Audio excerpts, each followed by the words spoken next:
Hey guys, if you want to wipe your phone clean, start from zero, go back to factory settings, this is the way to do it. And that way you guys will get rid of the iCloud that's in it, all the pictures, everything will be erased from it. Okay, so quick warning, that's exactly what this video is for, erasing everything and putting on new stuff onto it. So what we're gonna do is go right into your settings, so that's your settings right here. And then we're gonna scroll down until you guys see general. Under general, once again, we're just going to scroll down, all the way down, we're going to see shutdown, and then above that it says reset. So tap on reset, and then right here you guys will see erase all content in settings. That's exactly the option that we need to choose, which is the second option. So we're going to tap right there, and it's going to tell you exactly this. Some of you might get this message because it's uploading new stuff. Some of you may not. Okay, so we're just going to erase now.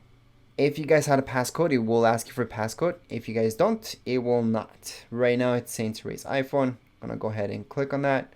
I'm gonna go ahead and click on that again, and we should see this. So our iPhone will restart. We're gonna see this Apple logo loading bar. Then it's gonna go back to that home screen where it tells you select your language, and then you're gonna have to go throughout your whole process. So it's gonna say hello, hola in various languages, and that's where you guys do the whole setup again. So right now, like I mentioned, it went back to the screen and everything was erased. You're all done. That's it for this video. If you guys want to set it up again, just press your home button, select your language, and keep going with the whole setup from your phone. Right now it's like brand new. If you guys are selling your phone and that's why you guys did this, I suggest setting it up. When it comes to iCloud, you guys can skip all those steps and just set it up. All right, so you do not need iCloud to set up a phone.